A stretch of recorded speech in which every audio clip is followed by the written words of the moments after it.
하나님께서 두 천사와 함께 사람의 모습으로 헤브론에 있는 아브라함을 찾아가셨습니다. 하나님 일행은 식탁에 앉아 계시고 아브라함은 귀한 것으로 하나님을 대접하고 그 옆에 모셔 서 있습니다. 그리고 아브라함 뒤로 아브라함의 아내 사라의 장막이 있습니다.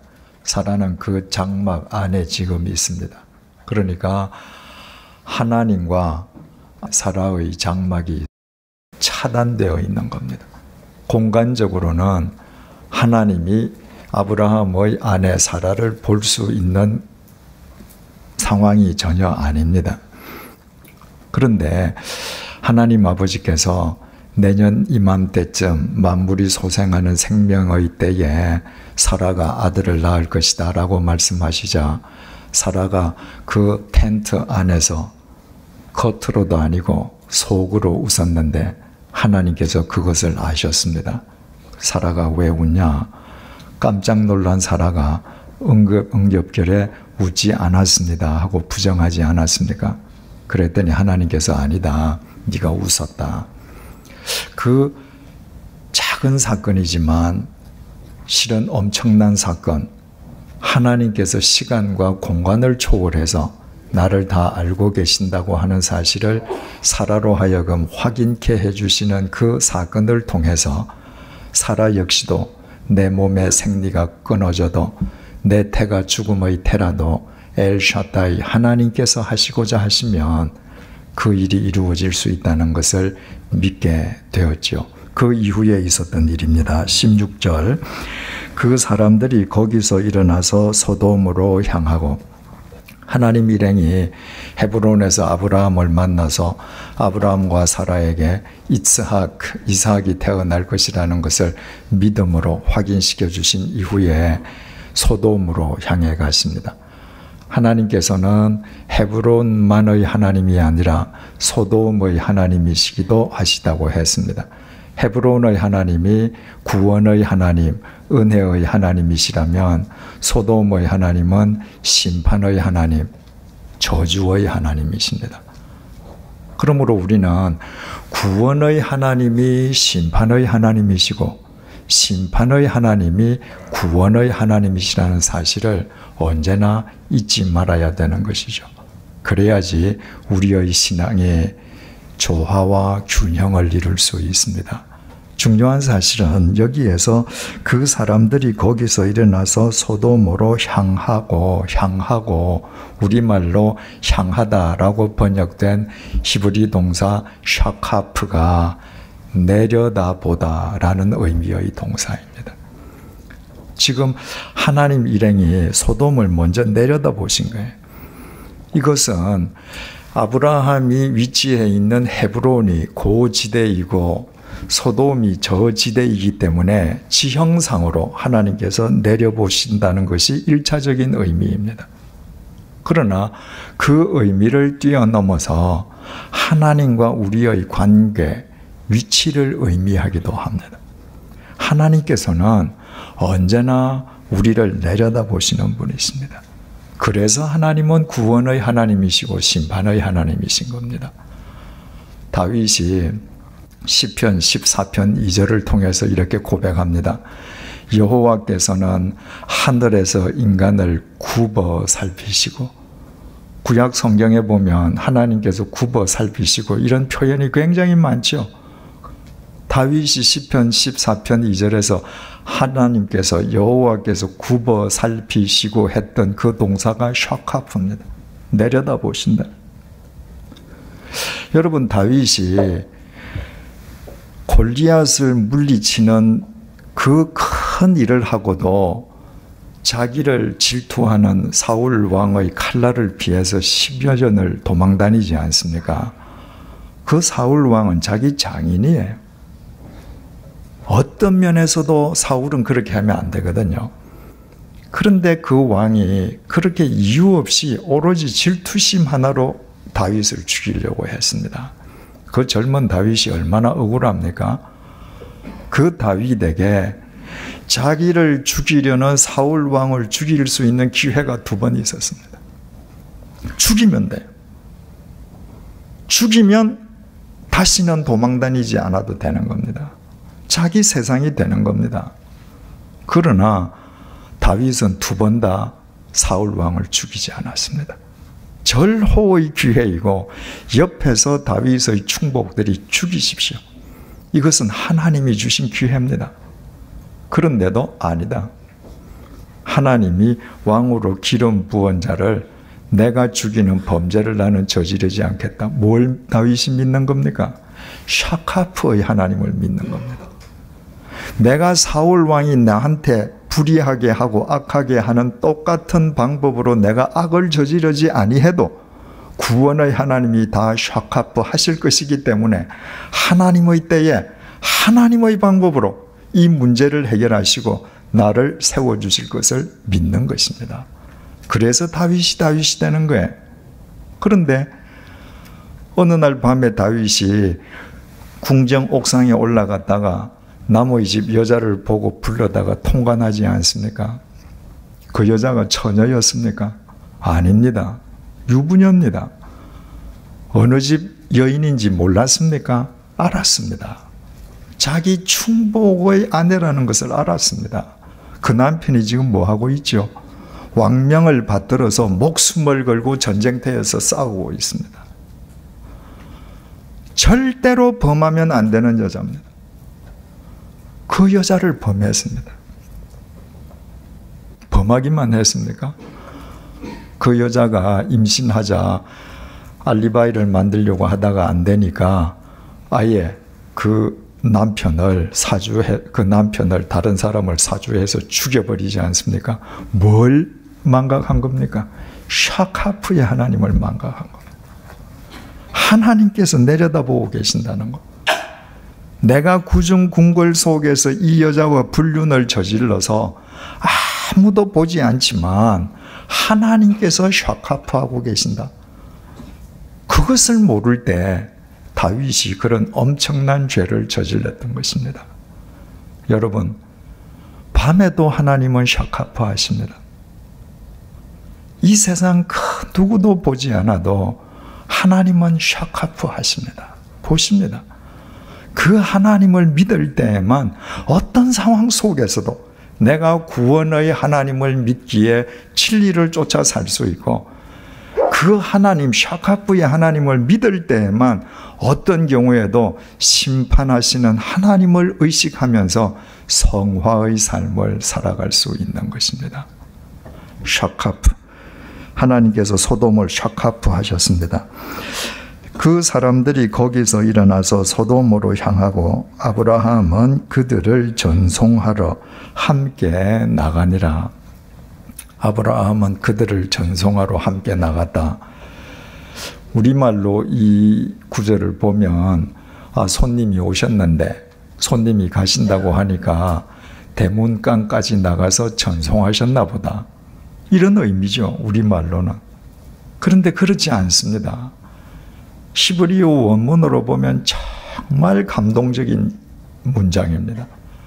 아브라함이 함께 나갔다, 이 나갔다라는 이 동사가 할락, 걸어갔다는 것입니다. 단순히 문간까지 나가서 배웅한 것을 의미하는 것이 아니라 헤브론 자기 집까지 찾아오신 그 하나님을 아브라함은 그 하나님과 동행하면서 갈 수 있는 만큼 함께 동행해 나갔다는 것입니다. 얼마나 감동적인 장면인지 모릅니다.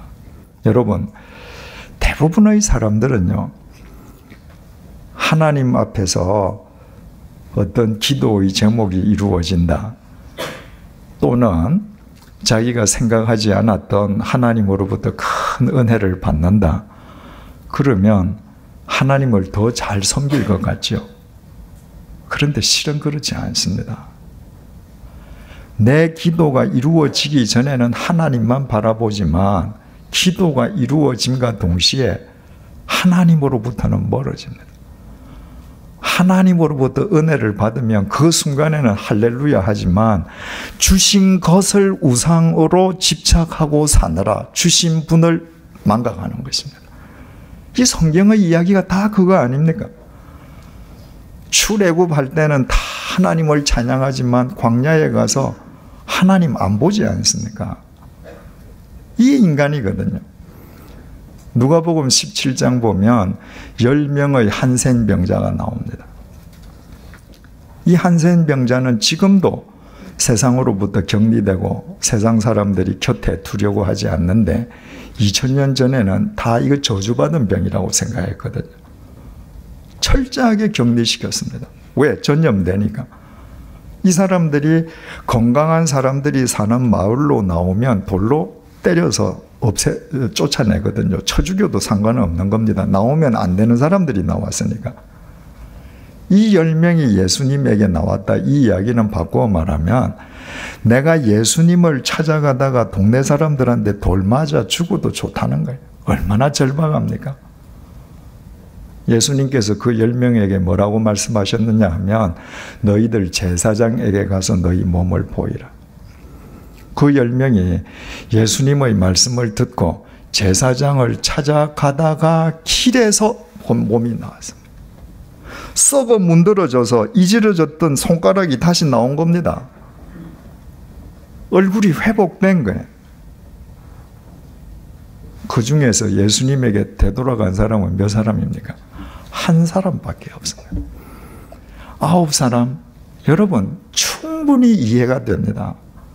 우리라도 그러지 않았겠습니까? 내가 지금 가다가 썩었던 살이 지금 회복됐습니다. 문드러졌던 손가락이 나왔습니다. 개울물에 비춰보니까 내 코가 있고 눈이 생겼습니다. 나를 버린 가족 찾아가야죠. 나를 사랑하는 가족들에게 가서는 사랑하는 나의 모습을 보여줘야 될 것이고, 내가 한생병에 걸렸다고 나를 저주하고 욕하던 사람들에게 가서는 내가 욕해줘야지. 얼마나 만날 사람이 많고 얼마나 갈 데가 많겠습니까? 그 사람들 탓할 것 없습니다. 위대한 것은 예수 그리스도에게로 되돌아오지 않은 9명이 아니라 돌아온 한 사람이 위대한 것입니다. 그 사람만 돌아왔습니다. 회복된 내 살을 내가 집착해서 이것을 내가 우상으로 섬기고 이것을 내가 떠받드는 삶을 살기 위해서 주님을 망각하는 것이 아니라 내게 새로운 생명의 살을 주신 그분에게로 돌아간 것입니다. 그랬더니 예수님께서 그 사람에게 이렇게 말씀하십니다. 누가복음 17장 17절에서 19절입니다. 10사람이 다 깨끗함을 받지 아니하였느냐? 그 9은 어디 있느냐?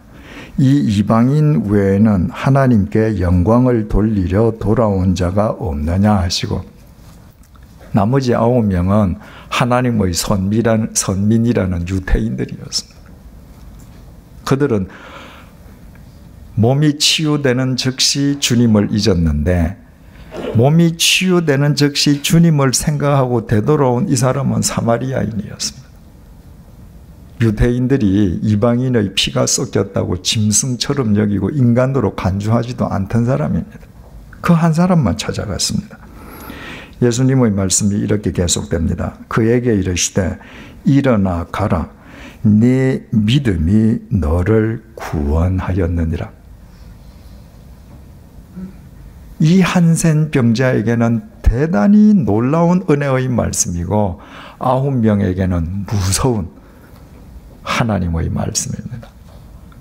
너 믿음이 너를 구원했다. 이 무슨 말이에요? 지금 이 한센 병자는 육체는 구원받았습니다. 깨끗해졌습니다. 네 믿음이 너를 구원했다. 이 얘기는 영적으로 구원 얻었다. 너. 네 몸만 깨끗해진 것이 아니라 네 영혼이 하나님의 자녀로 인침받았다. 바꾸어 말하면 9명은 육체의 구원만 받았습니다. 그 사람들은 깨끗해진 몸으로 이제 가서 살고 싶은 대로 살겠죠. 보고 싶은 것 다 보고 먹고 싶은 것 다 먹고 영적으로 구원에서 멀어져 버렸습니다. 차라리 그럴 바에야 한센병자로 사는 것이 나았을 걸. 어차피 한 세상 살다 육체는 끝나는 것인데 영원한 생명을 얻어서 하나님의 영원한 자녀가 되는 것이 영원한 은혜인데 그 길을 버렸습니다. 무엇 때문에? 내가 얻은 것 때문에. 여러분이 아브라함이라면 어떻게 하시겠습니까? 내 집 집사 청지기 얘를 내가 양자로 삼아야지. 아니야, 아브라함아. 네 핏줄을 타고 나는 네 후손은 하늘의 별처럼 바닷가의 모래알처럼 많을 거야. 그런데 아내의 권유를 따라서 시바지 아내의 여종 하갈로부터 서자 이스마엘을 얻고 얘다. 이건 내 핏줄이니까 얘를 통해서 하나님의 뜻이 이루어질 거야. 아니야, 아브라함아. 네 후사는 네 아내 사라와 너 사이에서 태어나는 아이다. 그리고 또 하나님께서 찾아오셔서 믿지 못하는 사라로 하여금 믿게 해주셨습니다. 그러면 대문간에서 하나님 빠이빠이 하고 돌아서서 아내를 부르고 자축연을 벌여야지요. 여보! 파티하고 그날로부터 태어날 이삭을 위해서 침대 준비하고 기저귀 사고 그러지 않았습니다. 아브라함은 주님께서 주신다는 아이보다 아이를 주신다는 하나님을 중심으로 삼았습니다. 그래서 그 하나님과 함께 하염없이 걸어가는 겁니다. 동행하는 겁니다. 그 하나님의 은혜에 자기 자신을 드리는 것입니다. 이것이 아브라함의 응답입니다. 하나님께서 은혜를 주실 때 내가 그 하나님께 나를 드리고 하나님과 동행하는 응답을 해드리면 하나님께서 또 은혜를 베풀어 주십니다. 내가 나를 드리면 하나님께서 당신의 은혜를 더 부어 주십니다. 하나님의 은혜와 인간의 응답, 하나님의 제 은혜와 제 응답, 제 은혜와 제 응답. 이 과정을 통해서 밀물과 썰물의 과정을 통해서 모난 돌이 차돌이 되듯이 보잘것없던 우리가 하나님의 수준에 이르기까지 믿음의 사람으로 하나님에 의해 가꾸어져 가는 것입니다. 바울 사도가 에베소서 4장 15절을 통해서 이렇게 말을 합니다. 오직 사랑 안에서 참된 것을 하여 범사에 그리스도에게까지 자랄지라. 그는 머리니 곧 그리스도라. 이 바울이 한 말입니다. 아니, 바울을 통해서 하나님이 우리에게 하시는 말씀입니다. 너희는 범사에 그에게까지 자라라. 그는 머리니 그리스도다. 그리스도가 누구십니까? 인간 중에 위대한 인간입니까? 아니지 않습니까? 성자 하나님입니다. 너는 성자 하나님만큼 커져가라는 것입니다. 어떻게 커져가요? 하나님의 은혜에 내가 응답해 갈 때 하나님께서 당신의 은혜를 계속 부어 가심으로 하나님의 손에 의해 우리는 우리의 믿음이 하나님에게까지 자라나는 믿음의 사람으로 세움을 받게 되는 것입니다. 그래서 믿음은 하나님과의 대화입니다. 여러분, 기도를 하나님과의 대화라 그러지 않습니까? 새신자반에서도 배웠듯이 기도는 하나님의 대화라고 모범적인 답은 다 알면서도 여러분 기도할 때 대화 안 하잖아요. 그죠? 일방적으로 통보만 하지 않습니까? 그렇게 해서는 절대로 신앙이 크지 않는다고 했습니다. 내가 하나님 앞에 입을 다물고 하나님께서 내게 요구하시는 것이 무엇일까? 내 영혼의 안테나를 세울 때 하나님과 대화가 이루어지는 것 아닙니까? 예배도 대화라고 그랬죠. 주일 예배를 드릴 때 오늘은 수요 성경 공부지만 주일 예배는 예배지 않습니까? 예배를 드릴 때 뭘로 시작해요? 부름의 말씀. 인도자가 하나님의 말씀을 읽습니다. 그 부름의 말씀을 통해서 하나님께서 예배에 참석한 회중에게 당신의 은혜를, 당신의 말씀을 내려주시는 거예요.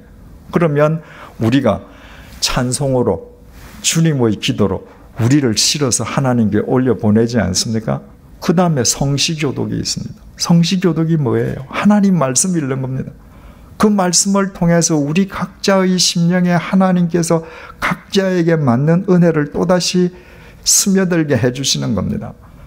그러면 우리가 또 찬송 드리죠. 그러면 인도자가 본문 말씀을 읽습니다. 하나님이 말씀하시는 거죠. 성가대가 찬양을 올려드립니다. 목사의 설교를 통해서 하나님의 은혜가 또 임합니다. 우리가 또 찬양으로 드립니다. 마지막 축도 시간에 은혜 내려주죠. 그러니까 절대로 예배 시간은 구경 시간이 아니라 그랬습니다. 그 자리에 영으로 임해 계시는 하나님과 끊임없는 대화, 교제의 시간입니다. 그 교제의 시간을 통해서 내 영혼이 바로 서는 겁니다. 왜 기도와 예배가 하나님과의 대화인가? 믿음 자체가 대화이기 때문입니다. 하나님께서 주시는 은혜에 끊임없이 내가 응답해가는 영적 대화가 믿음인 것입니다. 내가 나보다 수준이 높은 사람과 대화하면 내 수준이 높아집니다. 여러분 아이 키워보시면 다 아시겠습니다만은 첫 번째 아이를 낳으면 그 아이가 제일 늦게 말 배우죠. 두 번째 아이 말 빨리 배웁니다. 왜냐하면 형한테 배우거든요. 셋째 아이는 더 빨리 배웁니다. 내가 정말 인격이 고매하신 분하고 내가 대화를 나누면 내 인격이 빈깡독처럼 형편없었던 사람도 고매해지는 것입니다. 내가 기도를 통해 예배를 통해 신앙생활을 통해 하나님과 주고받는 대화의 삶을 살아가는데 내가 어떻게 그리스도에게까지 자라나지 않겠냐 말이죠. 17절 여호와께서 이르시되 내가 하려는 것을 아브라함에게 숨기겠느냐? 내가 하려는 것을 아브라함에게 숨기겠느냐? 하려는 것, 이것이 미래형이 아니라 내가 행하고 있는 그것, 내가 지금 행하고 있는 그것, 그걸 내가 하나님께 숨기겠느냐? 여러분, 하나님께서 은혜를 베푸실 때마다 하나님께 나를 드리는 응답, 대화의 삶을 사는 사람에게 하나님께서 무엇을 가리시고 무엇을 덮으시고 무엇을 숨기시겠습니까? 왜? 하나님은 계시의 하나님이시기 때문입니다.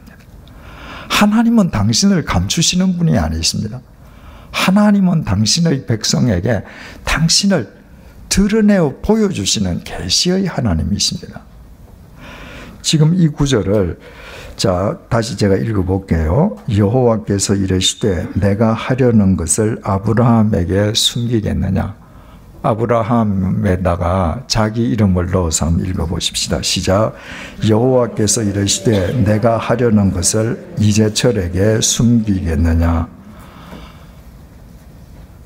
하나님께서 모든 것을 내게 다 밝혀주시고 그 무엇 하나도 가리고 덮고 숨기지 않는 분이심을 내가 확인하려면 어떻게 해야 돼요? 당신을 밝혀주시는 하나님에게 내가 응답한다는 것이 무엇입니까? 하나님의 말씀과 함께하는 삶을 살아야 되는 겁니다. 내게 베풀어 주신 은혜에 그 하나님께 나를 드리는 가장 확실한 방법 중에 하나가 하나님의 말씀과 동거하는 것입니다. 하나님이 로고스, 말씀이기 때문입니다. 내가 하나님의 말씀과 동거하지 않고 하나님을 알아가는 길이 있느냐? 없습니다. 시편 25편 14절입니다. 여호와의 친밀하심이 그를 경외하는 자들에게 있음이요. 여호와의 친밀하심이 그를 경외하는 자들에게 있다. 하나님을 경외하는 자에게 하나님의 친밀하심이 있다. 우리말로 친밀하심이라고 번역했는데 히브리말 소드가 비밀이라는 말입니다.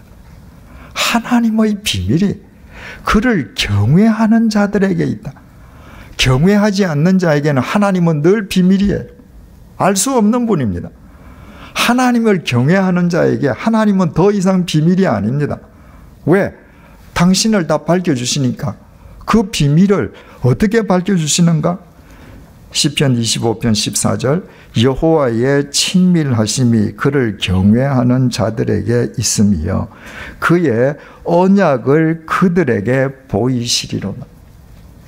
이 언약 말씀, 이 말씀을 통해서, 이 말씀을 주시고 말씀을 통해서 당신의 소드, 다른 사람에게는 비밀처럼 보이는 하나님이 다 보여진다는 것입니다. 그래서 우리가 하나님의 말씀을 묵상하고 말씀 속에서 살아가야 할 이유가 바로 여기에 있는 것입니다. 하나님께서 그러면 아브라함에게 당신이 지금 행하고 있는 그 일, 내가 아브라함에게 숨기겠느냐고 밝혀주시는 그 핵심이 뭔가? 성경이 하나님께서 당신을 계시해 주시는 이 방대한 말씀을 주셨는데 이 방대한 말씀을 한 구절로 압축한다면 무슨 내용이 되는가? 그것이 바로 18절입니다. 아브라함은 강대한 나라가 되고 당신의 은혜에 바르게 응답하는 아브라함을 강대한 나라가 되게 한다. 여기에서 강대한 나라가 되게 한다고 하니까 그러면 우리는 아니네. 내가 하나님을 아무리 잘 믿는다고 요즘 같은 이 21세기에 내가 어디 가서 나라 세울 수 있겠습니까? 우리는 한 나라의 시조 국부는 못 된단 말이죠. 그런데 나라라고 번역된 이 히브리어 고이라고 하는 단어는 나라를 뜻하기도 하지만 백성을 뜻하기도 합니다. 하나님께 바로 응답, 하나님의 은혜에 바르게 응답하는 사람은 하나님께서 당신의 강대한 백성, 믿음의 백성으로 삼으신다. 강대하다고 하면 외적으로 강하고 큰 것을 의미하죠. 그런데 이 강대하다고 번역되어 있는 히브리어 까돌 베아춤이라고 하는 것은 위대하다는 뜻이기도 합니다. 그러니까 하나님의 은혜에 자기를 들여서 바르게 응답하는 사람을 하나님께서는 반드시 위대한 믿음의 백성으로 세우신다는 것입니다. 성경이 다 그 이야기 아닙니까? 하나님께서 미디안 광야에서 모세라는 사람을 불러서 야 모세야 너 이집트에서 노예살이에 신음하는 네 백성들 구원해 오거라. 그 말을 듣고 모세가 야 이제야 때가 왔구나 기다렸던 보람이 있다 그러지 않았습니다. 출애굽기 4장 13절입니다. 오 주여 보낼 만한 자를 보내소서. 나는 아니라는 거예요. 그때 모세 나이 80세 현역에서 떠난 지 40년입니다. 여러분 현역에서 떠난 지 몇 년만 되면 다 헛갈리지 않습니까? 40년입니다. 더욱이 나이가 80세입니다. 모세는 40년 동안 당시 세계 최강의 제국인 이집트 왕자였거든요. 이집트 군사력이 얼마나 막강한지 누구보다도 잘 아는 사람이거든요. 그런데 하나님께서 군인 한 명, 무기 하나 안 주고 내 백성을 구원해오라. 오 주여 보낼 만한 사람 보내소서. 하나님 사람 잘 못 봤습니다. 나는 그런 사람 아닙니다. 그 모세를 하나님께서 다시 말씀으로 은혜로 채워주실 때 모세가 하나님께 자기를 드리는 응답으로 하나님과 동행하지 않습니까? 그때 그 인생 끝난 것처럼 보이던 80세 노인 모세가 어떻게 됩니까? 위대한 출애굽의 신앙의 지도자가 됩니다. 모세는 형편없는 노인에 불과했지만 하나님께서 세우시는 것입니다. 가나안 땅에 들어간 이스라엘 백성들이 미디안에게 압제를 당할 때입니다. 그 압제가 얼마나 심했든지 젊은 기드온은 혼자서 산에서 숨어서 살았습니다. 그 기드온에게 하나님께서 나타나셔서 말씀하십니다. 기드온아, 너 가서 네 백성을 구해라. 기드온이 사사기 6장 15절을 통해서 이렇게 대답합니다. 오 주여, 모세하고 첫말이 똑같죠. 오 주여, 내가 무엇으로 이스라엘을 구원하리이까? 보소서, 나의 집은 므낫세 중에 극히 약하고 나는 내 아버지 집에서 가장 작은 자니이다. 하나님, 나는 므낫세 지파 중에서 제일 작은 가문에 속해 있고 그 가문 중에서도 나는 제일 미약한 인간입니다. 저는 안 됩니다. 모세하고 똑같단 말이죠. 그러나 그 기드온에게 하나님께서 계속 말씀하십니다. 그 은혜에 기드온이 자기 삶을 의탁하는 것으로 응답합니다. 그때 기드온이 불과 300명의 군인 아닌 보통 사람들로 미디안 대군을 물리칩니다. 하나님께서 가돌 베아춤, 위대한 믿음의 백성으로 세워주시는 것이죠. 마리아 마찬가지 아닙니까? 나사렛에서 살던 빈민 마리아, 네가 하나님의 아들을 성령으로 낳으리라. 내가 사내를 모르는데 그런 일이 어떻게 일어납니까? 그런 일이 있을 수 없습니다. 하나님이 천사 가브리엘을 통해서 말씀하시기를 대저 하나님의 모든 말씀은 능하지 못하심이 없느니라. 그 은혜에 자기를 의탁하지 않습니까? 처녀가 아이를 낳으면 돌에 맞아 죽는 그 관습법 속에서 내가 돌에 맞아 죽어도 좋다는 것이죠. 그때 이 지구상의 여인 중에 가장 위대한 신앙의 어머니 성모 마리아가 되지 않습니까? 여러분 보셔요. 모세 힘없는 노인 한 사람 불렀죠. 기드온 아무것도 없는 무서워서 혼자 숨어 사는 사람 하나 불렀죠. 예루살렘에 있는 요조 숙녀들 명문가의 딸이 아니고 빈민촌에 아무것도 없는 마리아 주님께서 부르셨죠. 그들이 주님의 은혜에 응답할 때 주님께서는 이 세상 그 누구보다 더 위대한 신앙의 백성으로 세우십니다. 하나님께서는 항상 보잘것없는 인간들을 들어서 쓰십니다. 왜? 세상에서 강하다, 지혜 있다고 생각하는 사람들은 하나님께 바르게 응답 안 하거든요. 믿을 게 많습니다. 나한테 믿을 게 많은데 이거 지키기 바쁜데 왜 하나님께 내 인생을 드립니까? 그래서 바울이 고린도전서 1장 27절 29절을 통해서 이렇게 고백하지 않습니까? 그러나 하나님께서 세상의 미련한 것들을 택하사 지혜 있는 자들을 부끄럽게 하려 하시고 세상의 약한 것들을 택하사 강한 것들을 부끄럽게 하려 하시며 하나님께서 세상의 천한 것들과 멸시받는 것들과 없는 것들을 택하사 있는 것들을 폐하려 하시나니 이는 아무 육체도 하나님 앞에서 자랑하지 못하게 하려 하심이라. 이 세상에서 강하다고 하는 사람들, 믿을 게 많다고 하는 사람들, 하나님께서는 너 강한 거 아니야. 네 코끝에서 호흡 끝나는 순간에 넌 끝나는 거야. 네가 아무리 많이 가져 있어도 그건 너 책임 못 지는 거야. 하나님께서는 그걸 보여주시기 위해서 미약하고 보잘것없고 천한 것들을 들어서 세우신다는 겁니다.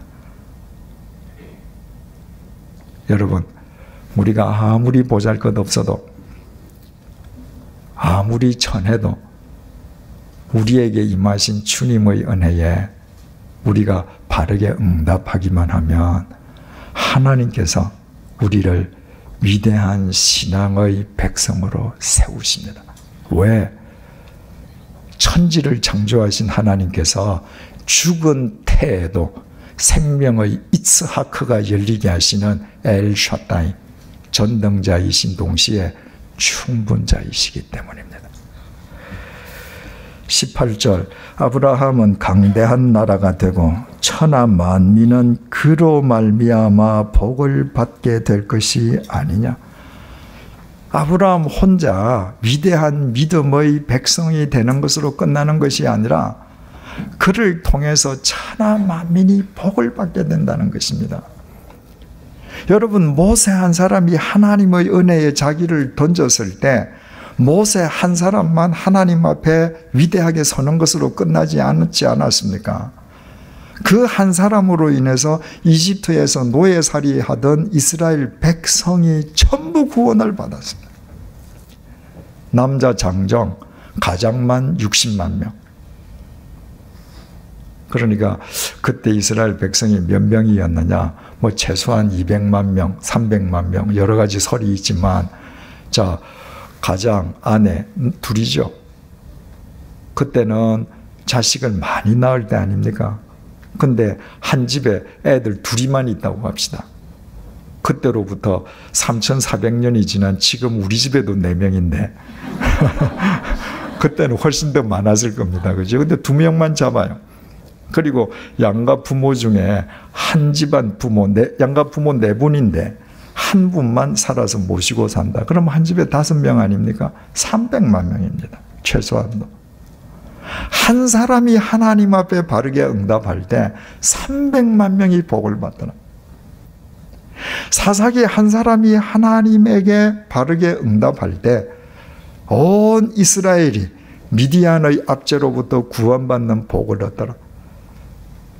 마리아 한 명이 내가 돌에 맞아 죽는다 할지라도 하나님에게 자기를 드리는 바른 응답을 할 때 그의 태를 통해 난 예수 그리스도를 통해서 천하 만민이 구원 얻는 복을 얻더라.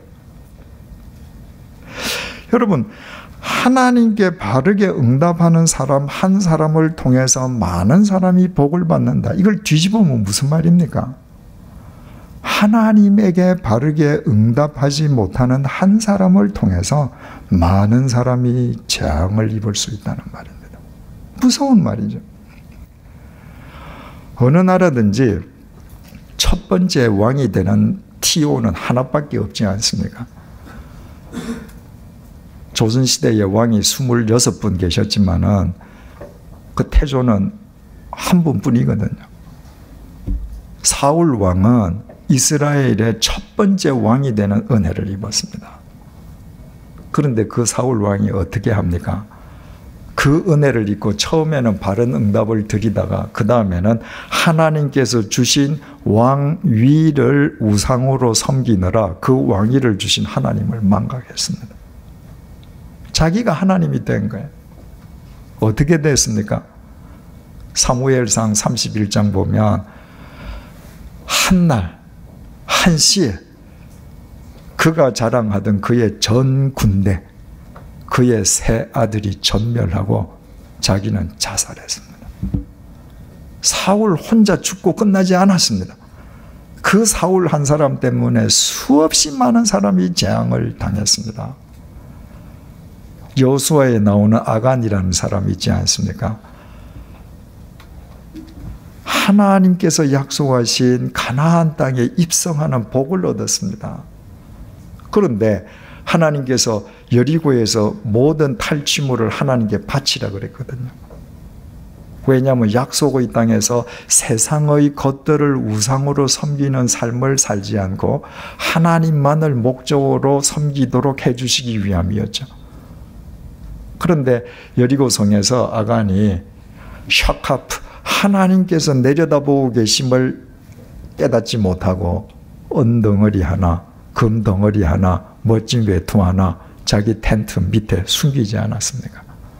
그래서 아간 혼자 아골 골짜기에 돌에 맞아 죽었습니까? 아니었습니다.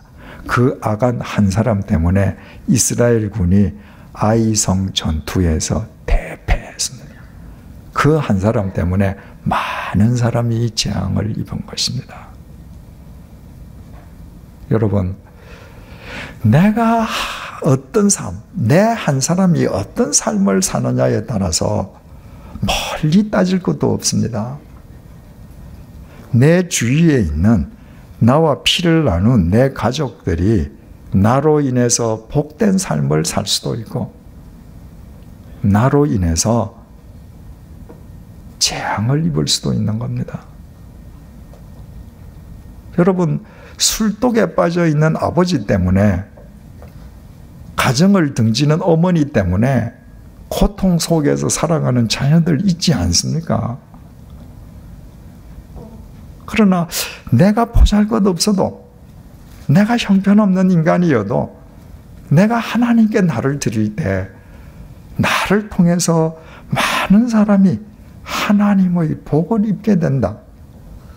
여러분, 그보다 더 멋진 삶이 있겠습니까? 하나님 앞에 섰을 때 그보다 더 하나님께 보여드릴 자랑스러운 삶이 있겠습니까? 하나님께서 당신의 은혜에 바르게 응답하는 자에게 왜 그처럼 위대한 신앙의 백성이 되도록 세워주시고 그를 통해서 많은 사람이 복을 얻게 계속 은혜를 베풀어 주시는가? 19절, 내가 그로 그 자식과 권속에게 명하여 여호와의 도를 지켜 의와 공도를 행하게 하려고 그를 택하였나니, 지난 시간에 살펴봤죠. 내가 그로, 아브라함이죠. 아브라함으로 하여금 그 자식과 권속들에게 명하여 여호와의 도를 지켜, 여호와의 도를 지킨다는 것은 하나님의 말씀을 지켜서 의와 공도를 행하게 하려고 택했다.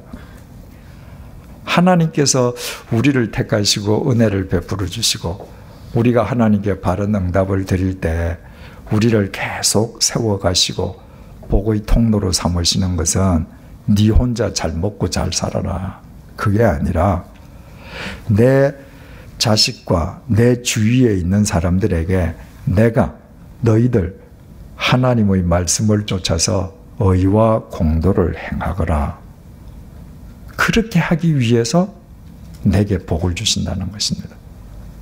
그러면 내가 내 자식들에게, 내 주위 사람들에게 하나님의 말씀을 쫓아서 의와 공도를 쫓아 살아라, 말로 해서 안 된다고 그랬죠. 내 삶으로 보여주는 것입니다. 이것이 맞다는 것, 이 삶만이 후회가 없다는 것, 이 삶만이 영원한 의미와 가치를 지킨다는 것을 내 삶으로 보여주는 것입니다. 여기에서 여호와의 도를 지켜 의와 공도를 행하게 한다. 의와 공도라고 하는 게 이게 무슨 말인가? 의라는 말은 히브리 말로 체다크라고 기록이 되어 있고, 우리말 공도라고 번역되어 있는 것은 히브리 말로 미시파트라고 기록이 되어 있는데, 이 체다크라고 하는 이 말은 성경에서 여러 군데 정의라고 번역이 되어 있습니다. 그리고 미시파트는 여기는 공도라고 번역이 되어 있는데 구약 성경 다른 데는 공의라고 번역이 되어 있습니다. 그러면 하나님의 정의와 하나님의 공의는 도대체 차이가 뭔가? 그 차이를 따지기는 쉽지 않습니다. 그래서 성경마다 이게 다르게 번역이 되고 그런데, 예레미야 22장 3절을 보면 하나님께서 이렇게 말씀하십니다. 너희가 정의와 공의를 행하여 탈취당한 자를 압박하는 자의 손에서 건지고 이방인과 고아와 과부를 압제하거나 학대하지 말며 이곳에서 무죄한 피를 흘리지 마라. 하나님께서 너희가 정의와 공의를 행하라. 이 정의가 미시파트에, 공의를 행하라, 이게 체다크. 그래서 이 두 단어가 연거푸 나오는 이 의미를 주석을 붙여서 설명하자면 하나님의 정의는 공의라는 것입니다. 한자어로 정의를 쓸 때 발을 정자에 오를 의자를 쓰지요, 그죠? 공의라고 하는 것은 공평할 공자에 오를 의자를 씁니다. 하나님의 정의는 모두에게 두루 통용되는 공의라는 것입니다. 이게 무슨 말인가? 프랑스의 작가였던 앙드레 쥐드가 이런 말을 했습니다. 피레네 산맥을 넘어서 정의의 의미가 달라지는 정의는 정의가 아니다. 이게 무슨 말이냐면 피레네 산맥을 경계로 해서 프랑스와 스페인의 경계가 갈라집니다. 그런데 프랑스 사람들이 말하는 정의와 스페인 사람들이 말하는 정의가 틀리는 겁니다. 프랑스 사람들이 피레네 산맥을 넘어서 스페인 땅을 정복할 때 정의의 이름으로 정복해. 스페인 사람들이 보면 불입니다. 스페인이 군대가 강해져서 피레네 산맥을 건너서 프랑스 지역을 침략할 때 그들도 정의의 이름으로 침략합니다. 프랑스 사람들이 보면 이건 불이죠. 지드가 그걸 이야기한 겁니다. 여기선 정의인데 저쪽 사람이 볼 때 불의는 이건 정의가 아니라는 것입니다. 혈액탄을 사이에 두고 이또 히로부미를 저격한 안중근 의사는 우리 의사라고 부르잖아요. 정의로운 분입니다. 불의의 원흉을 처단하신 분이죠. 혈액탄을 넘어가면 안중근 의사는 의사가 아닙니다. 자기들의 국부를, 근대 국가의 아버지, 근대 일본을 만든 아버지를 죽인 원흉이 되는 겁니다. 왜? 정의의 개념이 다르는 겁니다. 일본 아베 총리가 이번에 그 침략의 정의는, 이 정의는 justice가 아니라 definition, 의미를 규정하는 거, 침략의 정의는 확실하지 않다. 나라에 따라서 학자마다 다르다. 이렇게 해서 무리를 빚지 않았습니까? 그 말의 이야기는 바꾸어 말하면 2차 대전 때에 일본이 패망 안 했으면 만약 일본이 이겼다면 일본이 정의의 국가가 된다는 것입니다. 그분은 일본 극우주의자가 생각하는 정의의 독 속에 갇혀 있는 겁니다. 그건 공의가 아닙니다. 일본에서 극우주의만 정의라고 생각하는 건 정의일 수가 없는 거예요. 하나님의 정의는 공이다. 일본에서도 정의고 한국에서도 정의고 미국에서도 정의인 것이 하나님의 공이라는 것입니다. 똑같이 2차 세계대전을 일으켰는데 독일의 지도자들은 종전이 된 지 수십 년이 지났는데 지금도 2차 대전에 대해서 끊임없이 사과합니다. 이번에도 93세 된 전범을 찾아내서 단죄하지 않았습니까? 왜냐하면 그들은 기독교 정신에 서 있기 때문에 히틀러가 정의의 이름으로 전 세계를 유린한 것은 그것은 히틀러 개인의 정의지 공의가 아니라는 것입니다. 공의의 입장에서 볼 때 독일 민족이 인류에게 큰 죄를 지었다. 이해가 되십니까?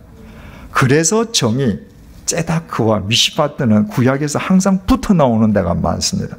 하나님의 정의는 너희들이 생각하는 이쪽에서의 정의, 저쪽에서의 정의가 아니라 모두에게 통용되는 공이다. 하나님께서 우리에게 복을 주시고 우리에게 은혜를 주시고 우리를 강대한 믿음의 백성으로 세워주시는 이유는 하나님의 말씀을 쫓아서 하나님의 정의와 공의를 행하게 하시기 위함이라는 것입니다. 그 이유는 뭔가? 공의와 정의를 행하는 사람만 사람을 바르게 사랑할 수 있기 때문입니다. 우리가 정의와 공의를 추구하고 실행해야 되는 것은 그 자체가 절대로 우리의 목적이 아닙니다. 그 사람만 사람을 사랑할 수 있기 때문입니다. 바꾸어 말하면 사람을 사랑하면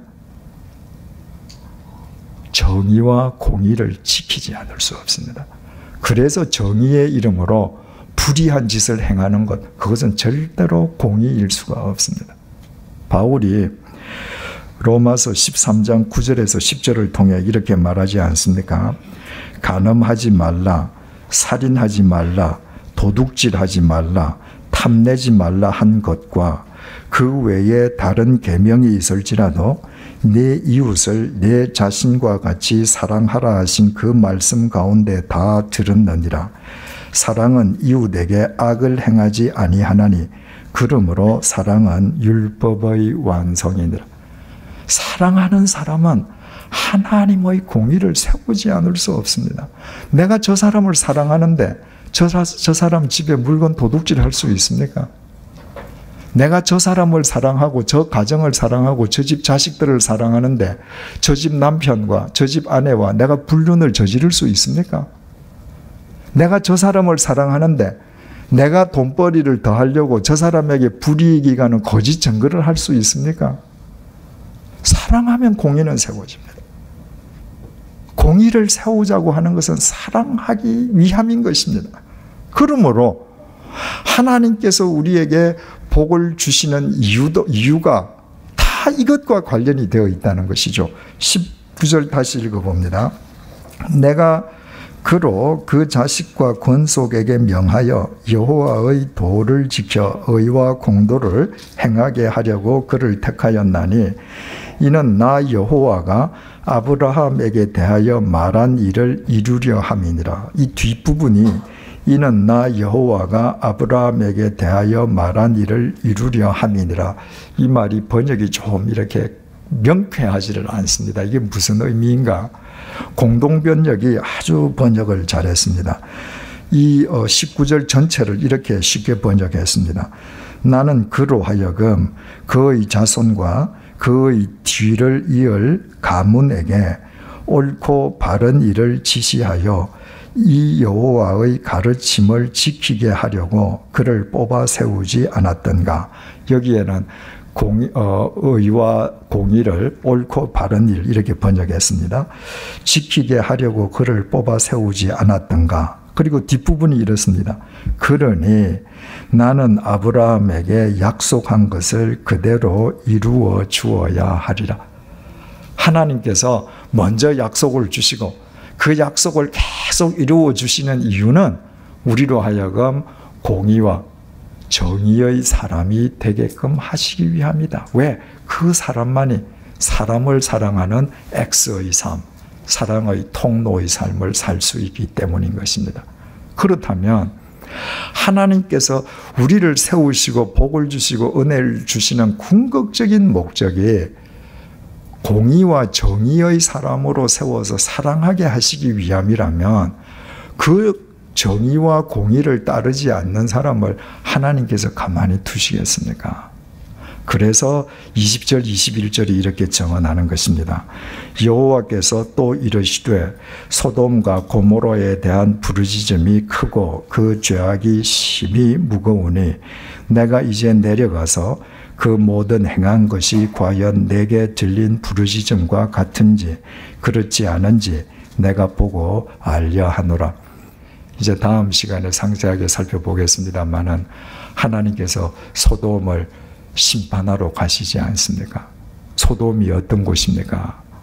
인간들이 세상의 것들에 대한 욕망에 사로잡혀서 하나님의 정의와 공의를 짓밟던 곳입니다. 하나님의 정의와 공의가 짓밟히는 곳에 인간에 대한 사랑이 가능할 수 있습니까? 불가능합니다. 하나님의 공의와 정의가 짓밟히는 곳에서 인간은 인간이 아니라 인간의 욕망을 채워주기 위한 기계 도구에 지나지 않기 때문입니다.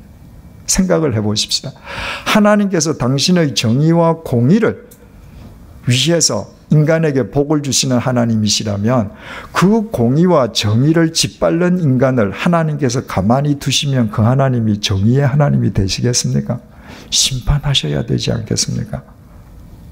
그래서 하나님께서 소돔을 심판하시는 것입니다. 그 심판의 하나님을 알 때 구원의 하나님이 값싼 구원의 하나님이 아니고 그 구원이 값싼 선물이 아니라 정말 주님께서 주신 보배로운 선물임을 알아 내가 어떻게 살아야 할 것인지를 더 절감할 수 있게 되는 것입니다. 여러분, 우리에게 있어서 아브라함이 거한 헤브론과 롯이 거한 소돔은 절대로 공간적으로 구별된 곳이 아닙니다. 우리가 주님의 은혜를 입고서 아브라함처럼 그 은혜에 내가 바르게 대응한다면 내 심령이 헤브론입니다. 내가 아무리 보잘것없는 사람이라 할지라도 하나님께서는 나를 믿음의 백성으로 세우시고 나를 복의 통로로 사용하실 것입니다. 그러나 내가 하나님의 은혜를 받고서도 받은 세상의 것들을 섬기느라 하나님을 내가 외면한다면 내 마음이 소돔과 헤브론은 절대로 멀리 있지 않습니다. 내 속에 있습니다. 오늘은 헤브론인데 내일은 소돔일 수도 있어요. 어떤 때는 동시에 두 개가 다 공존할 수도 있습니다. 내가 신앙생활을 한다는 것, 영성훈련을 한다는 것은 끊임없이 내 심령을 헤브론 마므레로 일구어 가는 것입니다. 그때 하나님께서 복의 통로로, 사랑의 통로로 사용하시는 것입니다. 우리 각자를 그렇게 사용하시기 위해 오늘 이 밤도 하나님께서 우리를 이곳으로 부르셨고 우리와 함께하고 계시는 것입니다. 기도하겠습니다.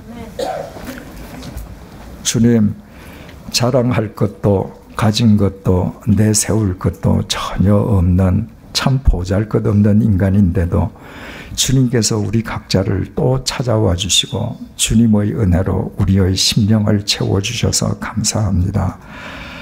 하나님의 은혜를 입은 아브라함이 하나님과 함께 하염없이 동행하듯이 주님의 그 은혜에 우리의 삶으로 응답하는 주님의 자녀들이 되게 도와주옵소서.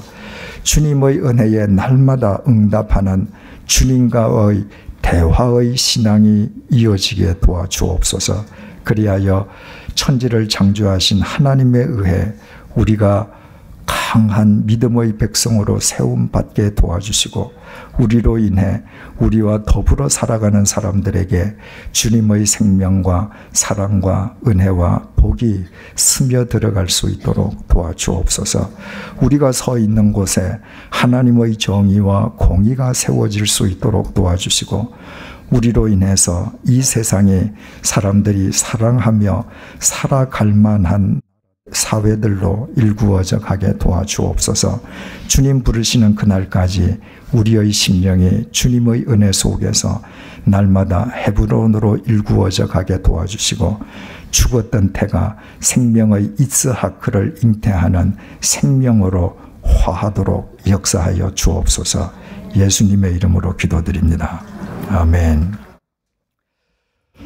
이번 주일 예배 시간에 상세하게 말씀드리겠습니다만은 5월 30일 양화진 음악회가 끝난 다음 날 5월 31일 날 입원했다가 6월 4일 날 수술을 받게 됩니다. 받게 되면 또 요양하는 기간이 필요로 하리라고 생각합니다. 그래서 1학기에 그 예정이 6월 말까지 우리 창세기를 공부하는 걸로 되어 있는데 정말 죄송합니다. 부득불 창세기 공부 1학기 공부는 오늘로 끝을 내고 2학기 9월 첫째 수요일 날 수요 성경 공부 시간에 또 오늘 이후 22절 말씀부터 우리 함께 공부하도록 하겠습니다. 이 점 양해해 주시기를 간청드립니다. 우리 주 예수 그리스도의 은혜와 하나님의 사랑과 성령님의 교통하심이 하나님의 은혜에 바른 삶으로 응답드리는 이 시대의 아브라함, 사라로 살아가기를 소망하고 결단하는 주님의 사람들과 100주년 기념교회 위에 이제로부터 영원토록 함께해 주시기를 간절히 축원하옵나이다. 아멘.